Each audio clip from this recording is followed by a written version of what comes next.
हाणे सभु हाज़िरान ते महिर थींदी। साहिब जो हक़ ॿुधो। जय सखी बाबा। जय सखी। हा। सोरठ महला पंजवां। जित पार ब्रह्म चित आया, सो घर दे वसाया। सुख सागर गुर पाया, तां सहसा सगल मिटाया।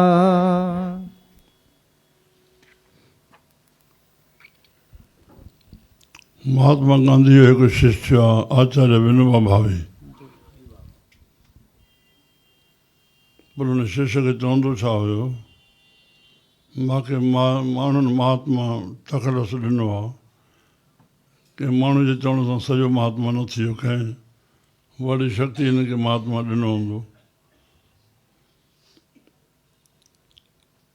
पर चई हे गृहस्थी हो, हो ब्रह्मचारी हो।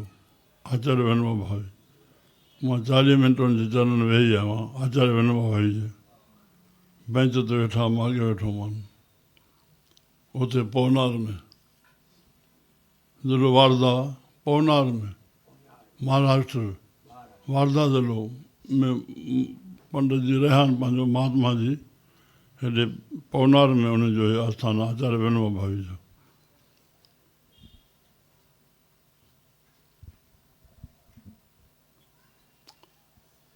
तूं जन्म खां महात्मा आहे, तूं जन्म खां संत आहे, तूं जन्म खां संत आहे। मूंखे त महात्मा तखलस ॾिनो तूं जन्म खां संत आहे। हाणे ॻाल्हि ॿुधो, मतिलबु जेको मां खणी आयुमि, उनजो शिष्य द्वारको सुंदराणी, तव्हां ॾिठो हुजे, गया में रहंदो हो।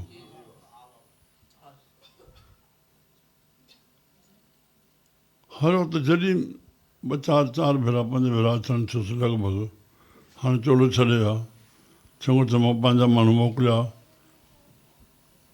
काई खे खयो उन्हनि चइनि ॼणनि, ॾिसो जेकल ईअं हुई। अरे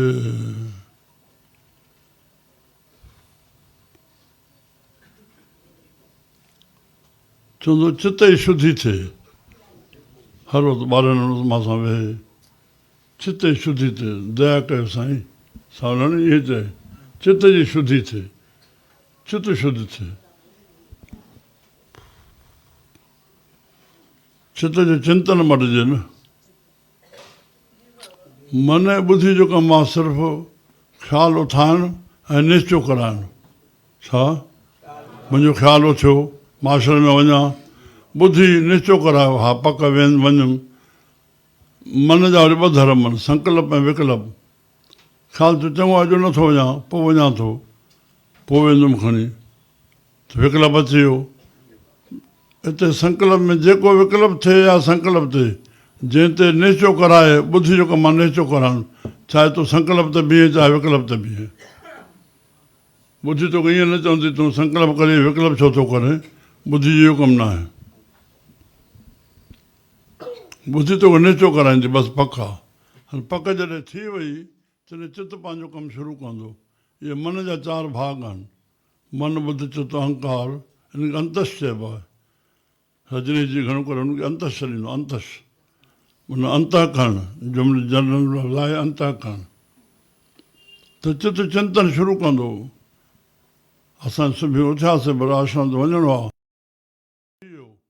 चिंतन थींदो पियो, मां क्रियाक्रम कयां, चांहि पीआं, हे कयां, पोइ मां आश्रम पहुचां। चित चिंतन कंदो पियो। चित जो चिंतन तेसिताईं हलंदो जेसिताईं हिते पुॻासीं। पोइ मन ॿुध चित अहंकार। हिते अहंकार हुन नमूने सां जिन वेठो अथऊं जंहिंखे असां पाण ॻणींदा आहियूं, उहो अभिमान आहे। अहंकार माना जेके आकार कमु कयो,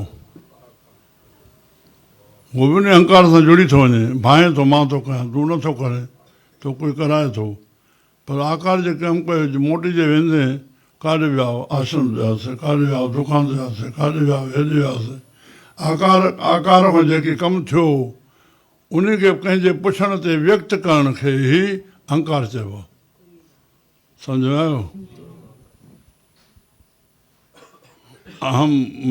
उन जे आकार कमु कयो न। त साहिब चवंदा, जो त पार ब्रह्म चित आया, बसि पाल में चित में अची वञे सो घर दय वसाया उहो घर गुणनि सां भरिजी वेंदो दय मीन्स गुणनि सां भरिजी वेंदो कंहिंखे बि असां नमस्कार कयूं था गुणनि खे ॾिसी करे न कंहिं बि संत खे बि केतिरो भॻवान सां अंदरि प्यार थो करे केतिरो भाकुर पाते वेठो अथसि न उहो ॾेखारे सघंदो न असां ॾिसी सघंदासीं कंहिं गुण खे नमस्कार आहे न संत में खेमिया केतिरी आहे दया केतिरी आहे हेठि केतिरी आहे पंहिंजी पाई केतिरी आहे हे केतिरी आहे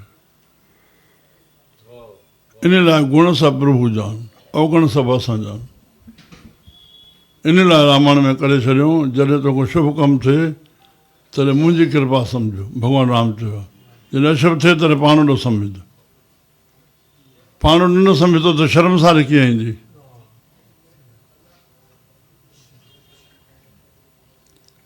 हिकिड़ो डॉक्टर साहिबु हुयो परभणी में वॾो पंहिंजी तोंगरी रखंदो मान रखंदो ईअं सरल ईअं निर्मल सरल हिकिड़ी राति नाइट असां रहण बि थियो सिनेमा हुनसि पंहिंजो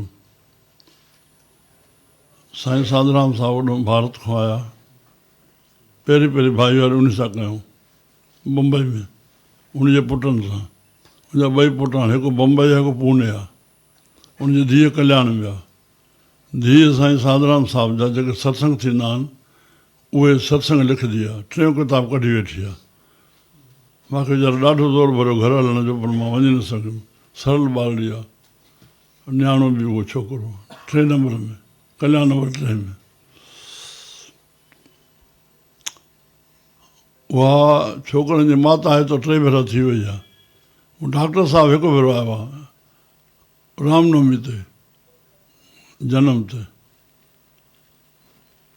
उते मुंहिंजो सत्संग थियो दरबार साहिब में पहली बार ॿुधाएं जो थियो जीअं ॿिया मोकिलनि पिया वञनि पिया हलनि पिया सभु प्रसाद वठंदा भॻत चयो साईं जेको हे ठपो तव्हां अॼु चयो त विकारी खे कॾहिं शर्मसारी ईंदी आहे विकारी खे अहंकार खे शर्मसारी बि न ईंदी आहे इहो ठपो जेको तव्हां चयो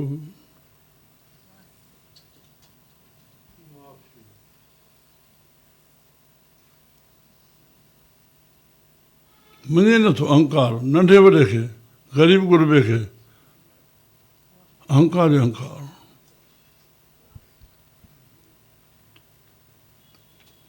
श्री राम अहंकार असांखे शर्मसारी ॾे ई नथो महसूस ई नथो कराए मां अहंकार में संत हेॾो मथो हणनि था त बि शिष्य बि अहंकार में संत सां ॻाल्हाइनि था छा चइजे वक़्तु कहिड़ो थी वियो आहे सम्झ नथी अचे कीअं अदब खपे चए थो त शिष्य खे तूं अहंकार में आहे मां अहंकार में आहियां अरे ये अंतस के संत ॼाणनि तूं ॼाणींदे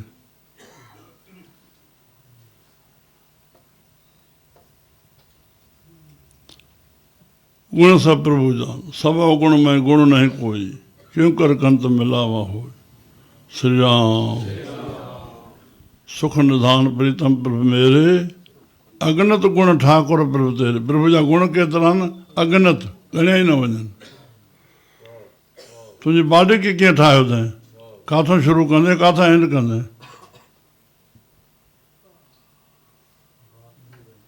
श्री राम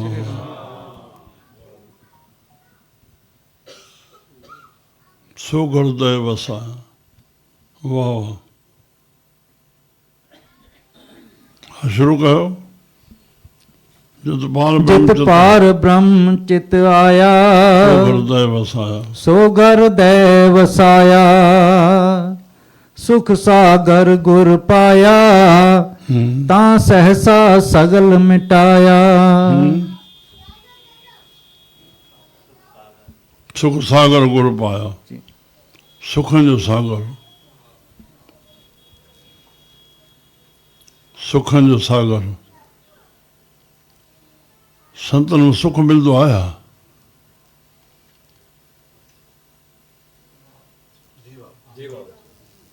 कारो मिलंदो आहे सुख कहिड़ी शइ जेका ॾींदा आहिनि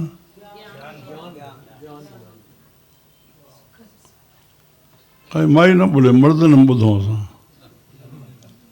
मां पकड़े वठिजो शब्द खे शाबाश शाबाश न बसि बीज सुख जो साधन बीज ज्ञान आहे दुख जो कारण आहे ज्ञान सुख जो साधन ज्ञान ज्ञान बीज आहे बीज बोंदा तो तॾहिं फल मिलंदो सुख न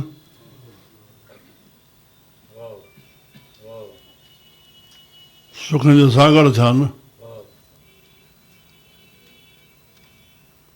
सुख सागर गुरु पाया गुरु साईं ज्ञान ई ज्ञान त हर विषय जो तूं वठणु नथो चाहे न मन मर्ज़ी पुछणु ई नथो चाहे न मूंखे जेके सभु ख़बर आहे मूंखे सभु ख़बर आहे छा ख़बर आहे छा ख़बर आहे हे चेलनि खे त सिधो करे छॾियो छा ख़बर आहे हाणे तव्हांखे कहिड़ो किताबु पढ़ी आहियो ख़बर जो हिक ॿिए खे ॾिसी करे कयो था या ॿी का ख़बर आहे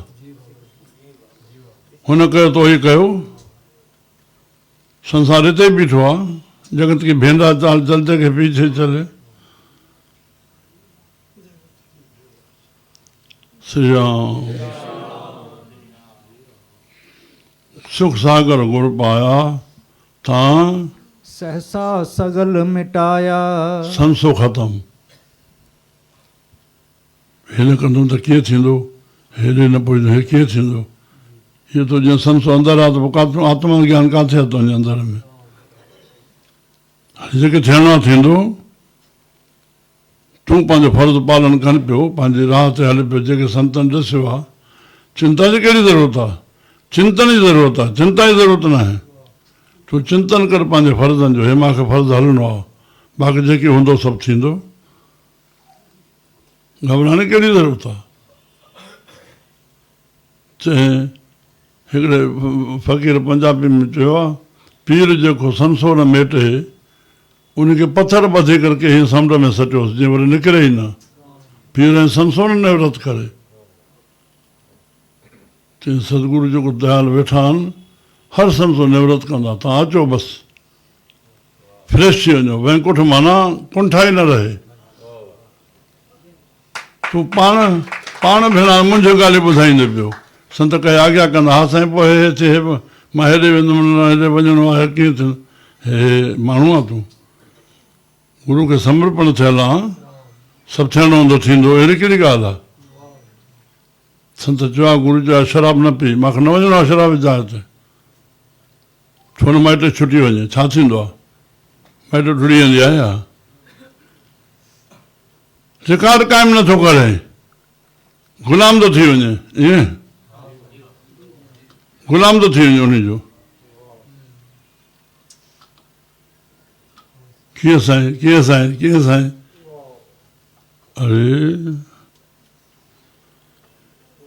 अरे तव्हांजो गुरू कहिड़े दबदबे सां रहियो आहे असां 45 साल थिया मज़ाल आहे कोई रिंग शिरोमणी लाइ मुंहिंजो ॿार बि हुजे 45 साले में ऐं बाक़ाइदा मां संकल्प करायो रिंग शिरोमणी न करणी आहे विहांउ जी 2000 में संकल्प करायल आहे ऐं ॿोल न करणी आहे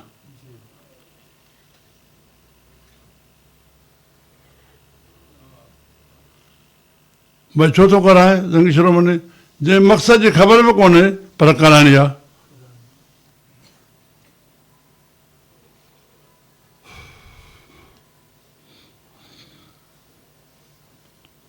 तव्हां सहसा सगल मिटाया गुरु सागर सुख सागर गुर सुख सागर गुरु पाया तव्हां सहसा सगल मिटाया श्री राम हा हर के नाम की वॾियाई साईं भगवान दास मूंखे हिकु भेरे चयो पुटु नानो चवंदो हो तूं मन में कंहिंजे प्रति बुराई न रखो तूं मन में कंहिंजे प्रति बाक़ी कोई उॾड़ंदो छो न अचे तव्हां कुझु न करे सघंदो आहे अरे इहे ताक़तां आहिनि न पने जे पंहिंजनि खे ख़बर पइजे मोतबरनि खे भाई साहब हाणे ताक़त वठी आयो आहे संतनि जे वचन ते ताक़त न आहे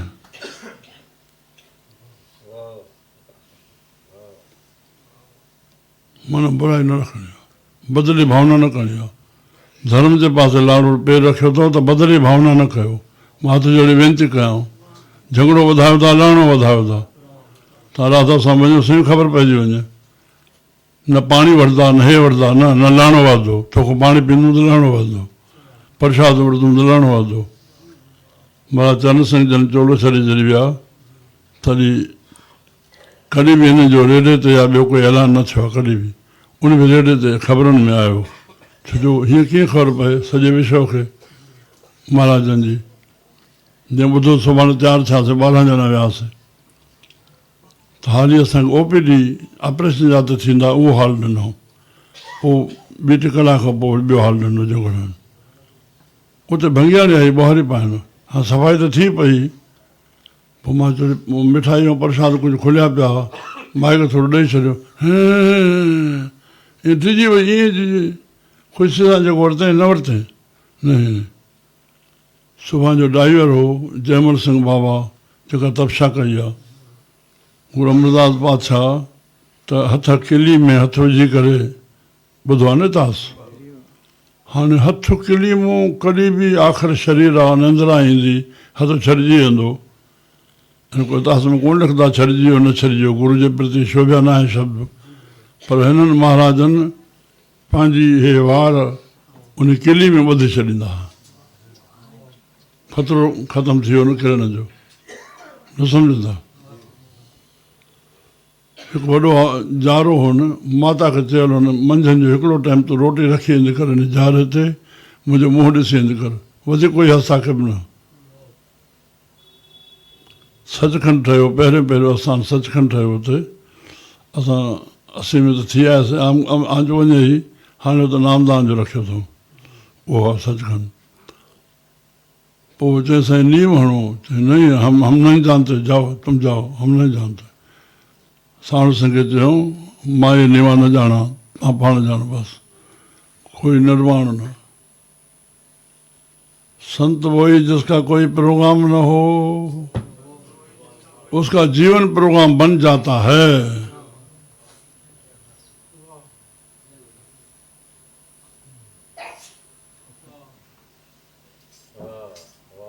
हल्की ॻाल्हि न आहे। संसारी संत में फ़र्क़ु कहिड़ो हुयो? सभु थींदो पियो, सभु हो रहा है न। मूंखे चवणो थो पए सभु हो रहा है, किया नहीं जा रहा, सब हो रहा है, सब हो रहा है। चए कोई शायदि चए तव्हां सां असांखे हीअ आज्ञा कई आहे, हे कयो, भॻवान लाल चए, मनोहर लाल चए, मोहन लाल चए, सावलाणी चए, कोई भी हिकु विषय, सब हो रहा है, मैं देख रहा हूँ, साखी हो करके सब देख रहा हूँ।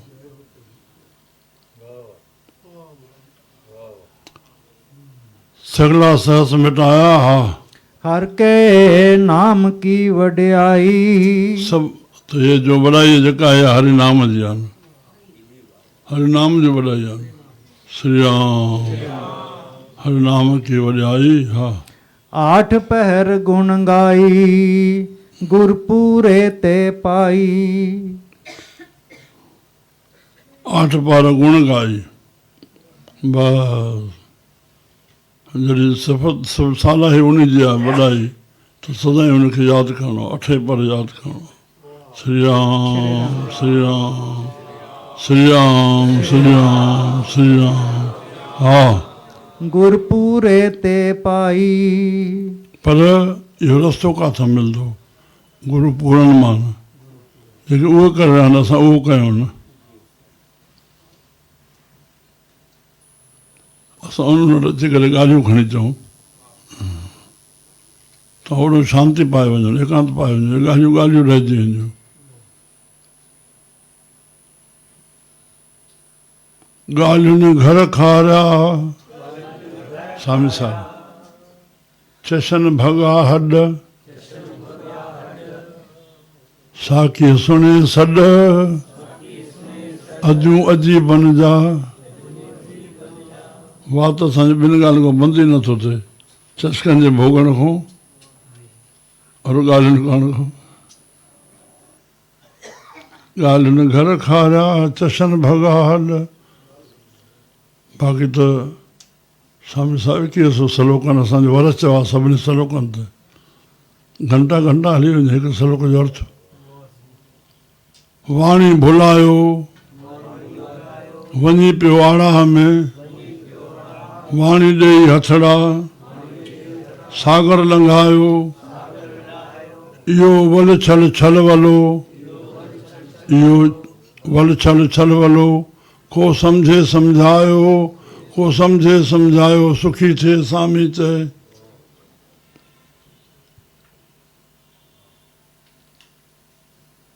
वाणी खट ते विहाए वाणी पट ते विहाए वाणी तो अनमोल है जेको जाने बोल हीरा मुख से ना कहे कि लाख हमारा मोल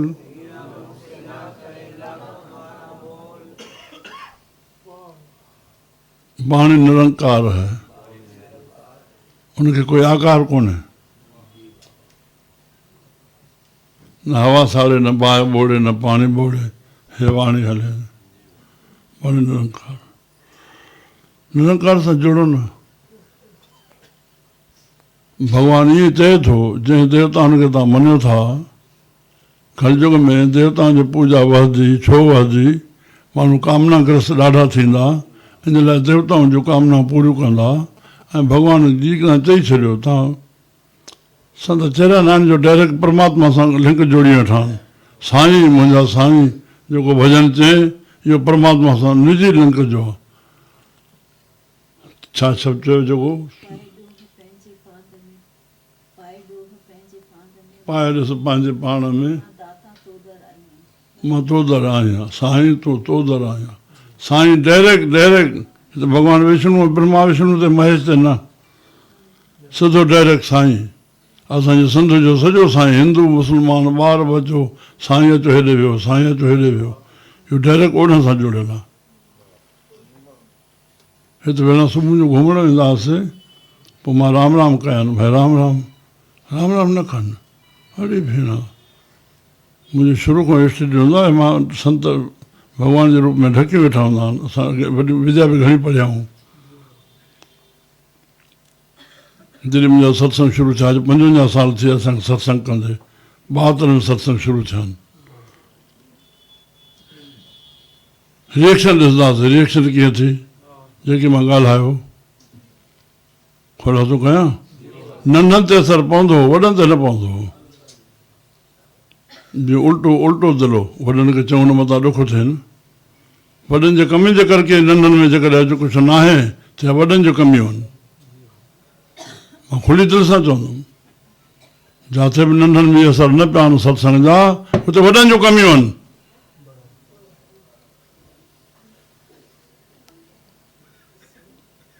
वॾनि असांखे मज़बूती सां हेॾे जोड़ियो आहे पाण पका न थिया आहिनि पका न थिया तॾहिं न पको थियो हुनजे चए न भई हे कमु करे पुटु लखनऊ वञे थो आश्रम ते ज़रूरु वञजांइ मथो टेके संतनि खां आसीस वठी पोइ कमु कजांइ किथे आहे जवाबु नथो अचे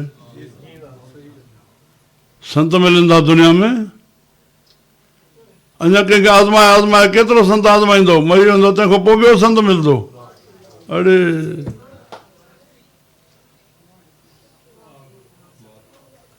सोचणो किथे आहे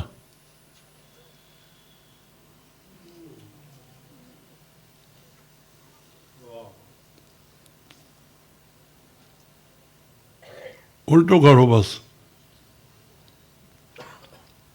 मां जॾहिं अर्थ कयां पोइ शाम जो महिल उथी अचे मथां बीहे अचे सुञे बीहे इन कोई साखी हिन महिल हिते कोई भॻवान पोइ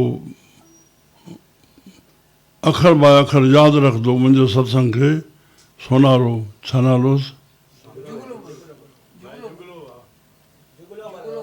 जुगलो मन पोइ उहो झिको न ॾेसि जोर ॾेसि गोॾनि खे जोड़ अरे मुंहिंजा साईं पुरियामस अलाह साईं असां लाइ कीअं खोलिया आहिनि 12 साल में असांजा अखर न ॻाल्हाइण थियो सभु भॼन भाव हलंदो वेह त साईं वञी रही वेह त साईं ईअं न कर न ॿ टे भेरा उथिया तू गाए तो भगत साहब तो लगे ईअं चए तू गाए तो तू ॻाए न ॻाल्हाए न बसि इहे खर चई करे हीअं चए राम राम कोई हुकुम आहे जो ॻाल्हाए थो न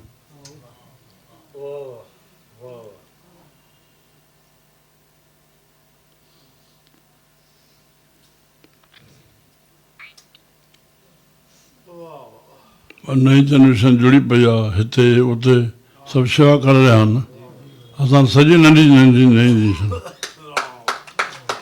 300 माण्हू महीने में शेवा जो टंस हले थो शेवा जो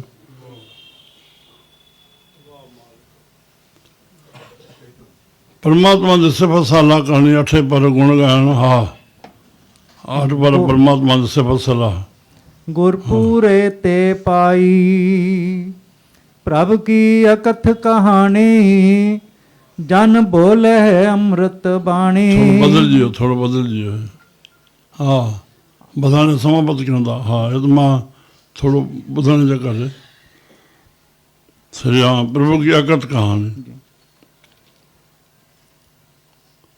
हाणे अकठ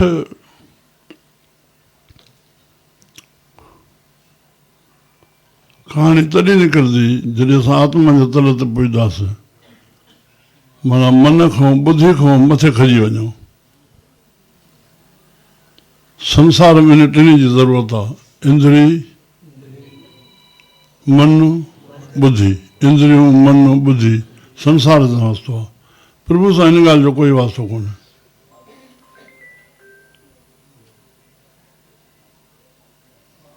कुझु बि न करिणो आहे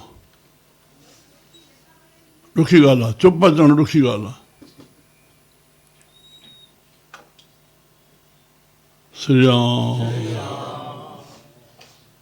असली स्वामी साहिब जो अथी सभु अज्ञान जो पाइण परमेश्वर जो ॼण तूं ईअं चए त मां परमेश्वर खे पायां इहो बि तुंहिंजो अज्ञान आहे अड़े तूं ख़ुदि हुनजो रूप आहे पाईंदे कंहिंखे इहो तुंहिंजो अज्ञान आहे हेठि मार्ग आहे भक्ति मार्ग इहो ज्ञान आहे सभ में मां आहियां बुरो थो लॻे जेके मां चई रहियो आहियां इहा ज्ञान जी मां आहे सभ में मां आहियां सभ में साईं आहे या भक्ति आहे सभ में मां आहियां जेको मां में आहे उहो तव्हां में आहे सभ में मां आहियां इहा आख़िरी स्टेज आहे मथी स्टेज आहे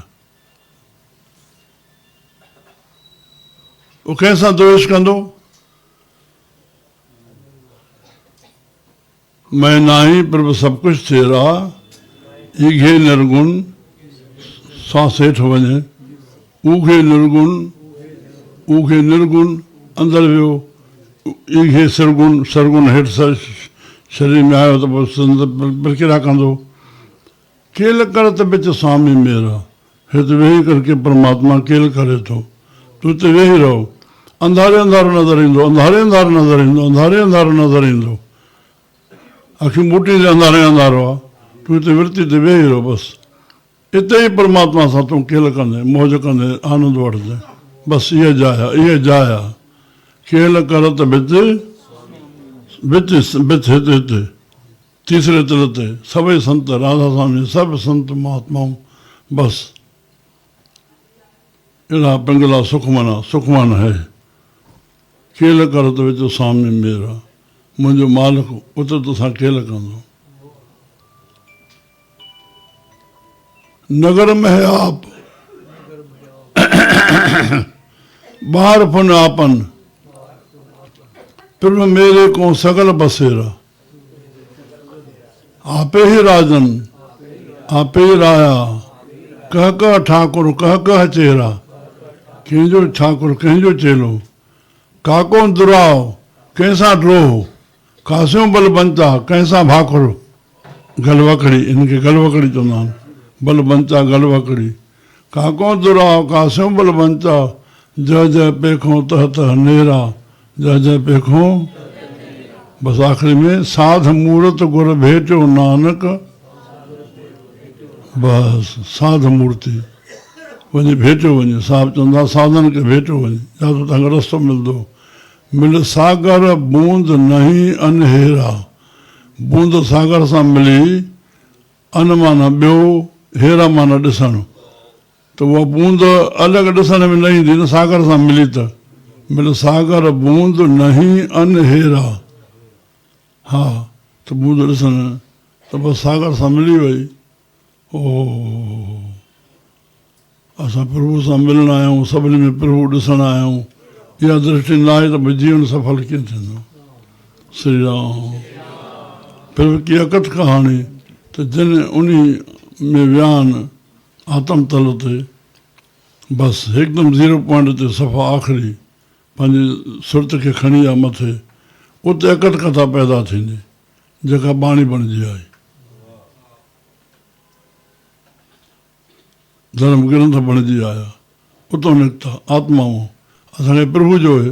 हाणे जेके धर्म ग्रंथ आहिनि इहो प्रभु जो हुकुम सम्झूं न। छा सम्झूं? वेद शास्त्र गीता प्रभु जो हुकुम सम्झो न।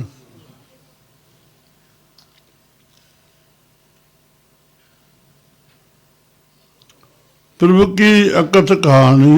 हा जन बोले अमृत बाणी। भक्तनि जे मुख मां उहा अमृत वाणी नास न थिए, उहा निकिरी रही आहे।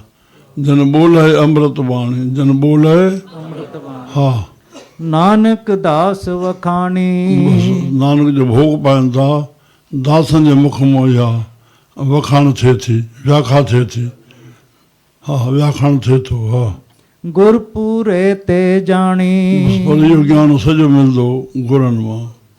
ओ धन गुरुदेव, धन गुरुदेव। बोल गुरु नानक